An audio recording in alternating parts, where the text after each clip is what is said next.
আসসালামু আলাইকুম রহমতুল্লাহি ওয়া বারাকাতুহু। আলহামদুলিল্লাহি ওয়াহদা ওয়াসসালাতু ওয়াসসালামু আলা মান লা নাবিয়্যা বা'দা আম্মা বা'দ। সুপ্রিয় দর্শক ও শ্রোতা মণ্ডলী, দেশে বা বিদেশে, দূরে বা কাছে, যে যেখান থেকে দেখছেন বা শুনছেন, সকলকে জানাই আন্তরিক শুভেচ্ছা ও মোবারকবাদ। নিয়মিতভাবে আপনাদের সামনে উপস্থিত হলাম আমাদের ধারাবাহিক পর্ব আহলে কোরআনদের দাবি খণ্ডন। আজকে পর্ব 4 নিয়ে আপনাদের সামনে উপস্থিত হয়েছে। আজকে যে পর্বটির উপর আমরা আলোচনা করব সেটি হচ্ছে গত পর্বের সূত্র অনুযায়ী, অর্থাৎ গত পর্বে আমরা প্রমাণ করে দেখিয়েছি যে কোরআনের বাহিরেও ওহী হয়।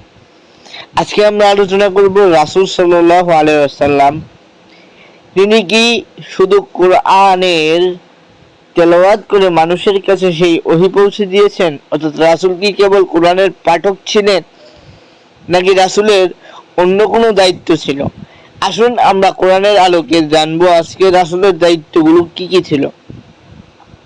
1 নম্বর, রাসূল সাল্লাল্লাহু আলাইহি ওয়াসাল্লামের দায়িত্ব ছিল ওহী গ্রহণ করা এবং পৌঁছে দেওয়া। দলিল সূরা মায়দা 5 নম্বর সূরা 67 নম্বর আয়াত। আল্লাহ বলতেছেন, ইয়া আইয়ুহার রাসূল বাল্লিগ মা উনজিলা ইলাইকা মির রাব্বিক। হে রাসূল আপনার রবের পক্ষ থেকে যা নাজিল করা হয়েছে তা পৌঁছে দিন।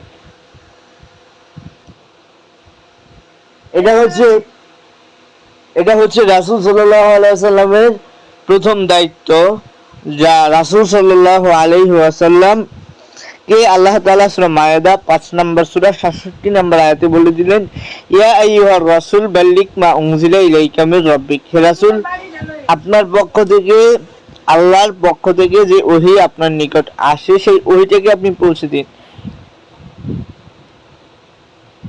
এখন এই ওহী যে কোনো কিছু হতে পারে, যেমনটা আমরা দেখেছি কিতাবও হতে পারে, কিতাবের বাহিরেও ওহী হতে পারে। এটা হচ্ছে 1 নম্বর দায়িত্ব।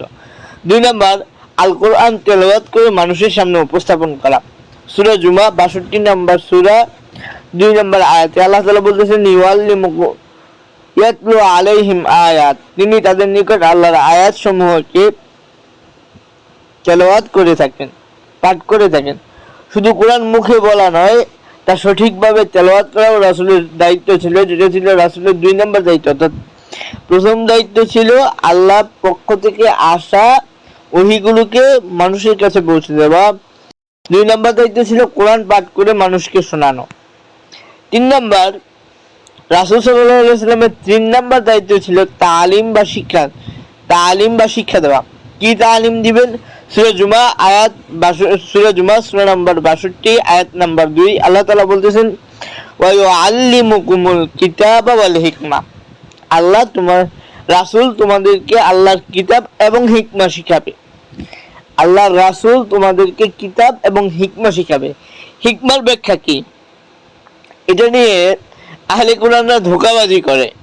অনেকেই বলতে চায় সূরা ইয়াসিন আয়াত নাম্বার 2, সূরা ইয়াসিনের 2 নম্বর আয়াত নিয়ে এসে অনেকেই বলতে চায় হিকমা অর্থ কোরআন, কেননা আল্লাহ বলেছেন ইয়াসিন ওয়াল কোরআনিল হাকিম, হিকমতপূর্ণ কোরআনের শপথ। অর্থাৎ কোরআনকে আল্লাহ তাআলা হিকমা বলেছেন, তাই এখানে হিকমা মানে কোরআন। আমাদের দাবি হচ্ছে হিকমা মানে শুধু কোরআন নয়, কোরআনেও হিকমা আছে, কোরআনের বাহিরেও হিকমা হয়।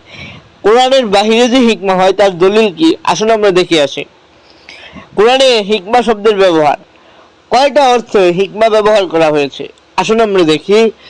সূরা লুকমান আয়াত নাম্বার 12 আল্লাহ তাআলা বলতেছেন, ওয়ালাকাদ আতাইনা লুকমানা হিকমাতা, আমি লোকমানকে হিকমা দান করেছি। হিকমা মানে কি? এখানে আমরা যদি সূরা লুকমান পুরোটা পড়ি বা লুকমান আলাইহিস সালাতু ওয়াস সালামের ঘটনাটা যদি কোরআনে আমরা পড়ি, তাহলে দেখতে পাবো 3টা জিনিস আল্লাহ তাআলা লুকমান আলাইহিস সালামকে দিয়েছেন। 1, গভীর প্রজ্ঞা। 2, সঠিক বিচারের ক্ষমতা। 3 নম্বর, উপদেশ দেওয়ার যোগ্যতা।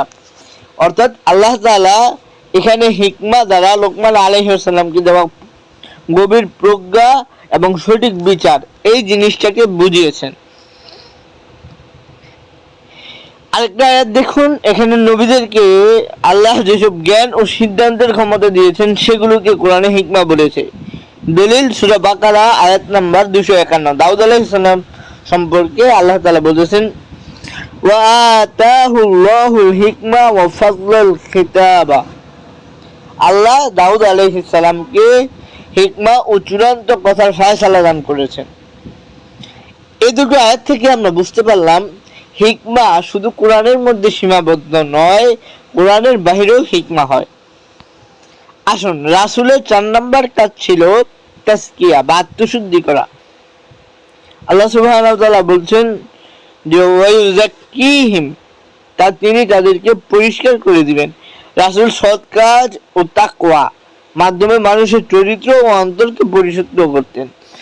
এখন আমার প্রশ্ন হচ্ছে, রাসূল যে মানুষের তাজকিয়া করতেন, তাজকিয়াতুন নুফুস করতেন, সেটা কিভাবে করতেন, কোথায় করতেন, সেটা কোরআনে নেই।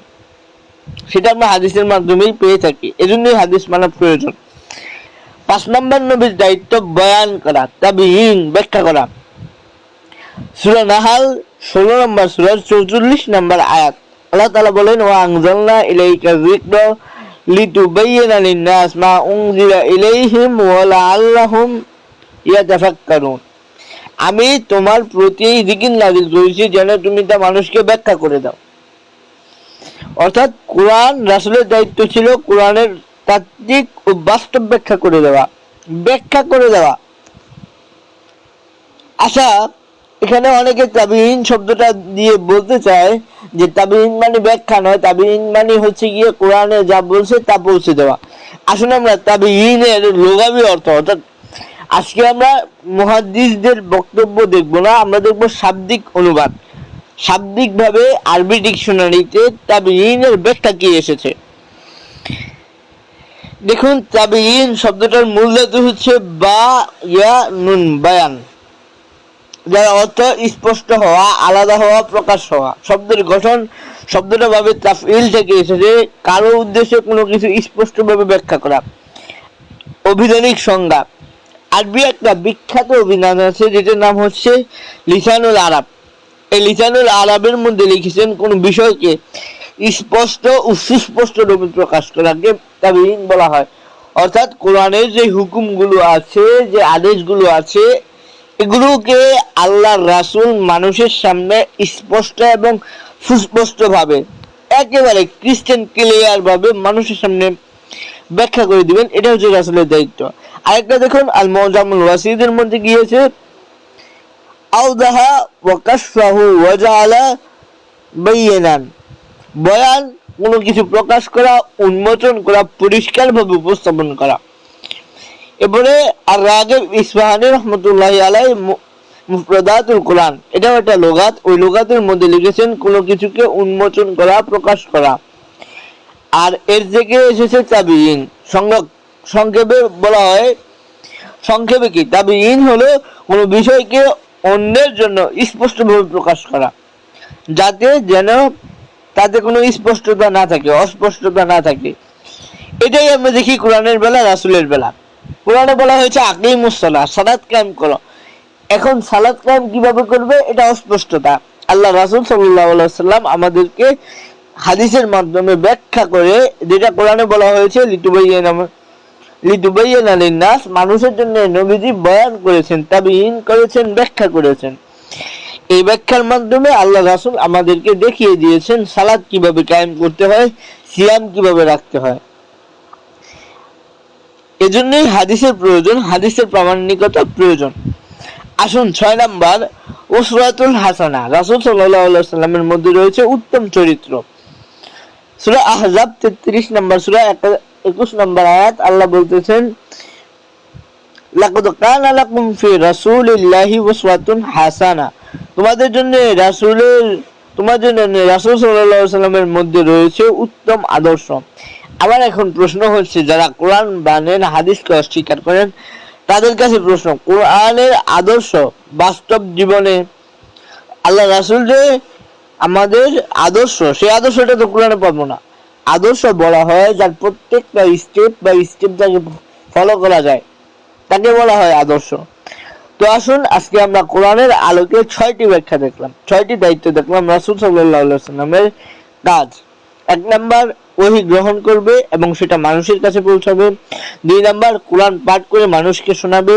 3 নাম্বার এই কোরআনের ব্যাখ্যা বিশ্লেষণ, অর্থাৎ কোরআন এবং হিকমা অর্থাৎ রাসূলের হাদিস।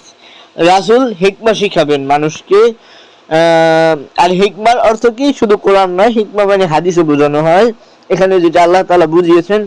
4 নাম্বার কাজ তাজকিয়া বা আত্মশুদ্ধি করবে। 5 নাম্বার বয়ান বা ব্যাখ্যা করবেন, অর্থাৎ কোরআনকে সুস্পষ্টভাবে ব্যাখ্যা বিশ্লেষণ করে মানুষের সামনে উপস্থাপন করবেন। 6 নাম্বার কাজ হচ্ছে রাসূলের আদর্শ হিসেবে রাসূলকে আমরা অনুসরণ করব। তো আজকে এ পর্যন্তই। ততক্ষণ দেখা হবে আরেকটা ভিডিওতে, পরবর্তী কোনো ভিডিওতে। ততক্ষণ পর্যন্ত ভালো থাকুন, সুস্থ থাকুন। সকলকে আন্তরিক শুভেচ্ছা জানিয়ে বিদায় নিচ্ছি। আসসালামু আলাইকুম ওয়া রাহমাতুল্লাহি ওয়া বারাকাতুহু।